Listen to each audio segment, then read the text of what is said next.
ఎప్పుడెప్పుడా అని ఎదురు చూస్తున్న సంక్రాంతి సినిమాల సందడి మొదలైంది. అన్ని సంక్రాంతుల కన్నా ఈ సంక్రాంతి సినిమాలకు ఓ ప్రత్యేకత ఉంది. నందమూరి వారి 2 సినిమాలు ఈ సంక్రాంతి పండగ కోసం ముందుకొచ్చాయి. సంక్రాంతి బరిలో మొదటి చిత్రంగా జూనియర్ నాన్నకు ప్రేమతో ఎలా ఉందో ఒక్కసారి చూద్దాం. ఈ చిత్రం నాన్నకు ప్రేమతో ఈ టైటిల్ తో తను చెప్పాలనుకున్న కథను సగానికి పైగా ప్రేక్షకులకు చెప్పేశాడు దర్శకుడు సుకుమార్. ముందుగా జూనియర్ గురించి చెప్పాల్సి వస్తే కొంచెం కొత్తగా కనిపించాడు. ఇలాంటి గెటప్స్ యూత్ ని అట్రాక్ట్ చేస్తాయి. అలాగే జూనియర్ కూడా స్టైలిష్ లుక్ లో కనిపించాడు.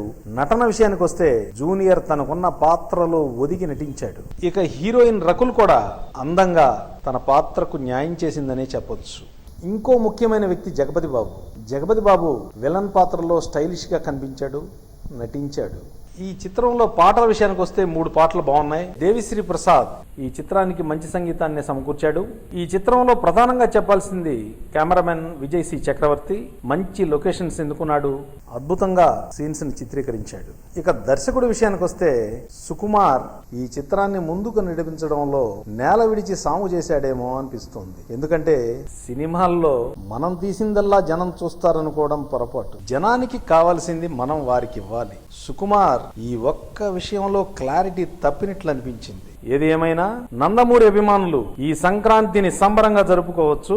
మరో 24 గంటల్లో నందమూరి వారి మరో చిత్రం విడుదల కానుంది. మరోలా కలుద్దాం.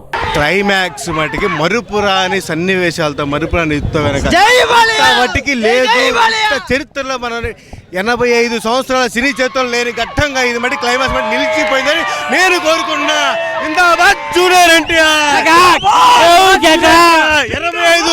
85 సంవత్సరాల చలచిత్ర చరిత్రలో లేని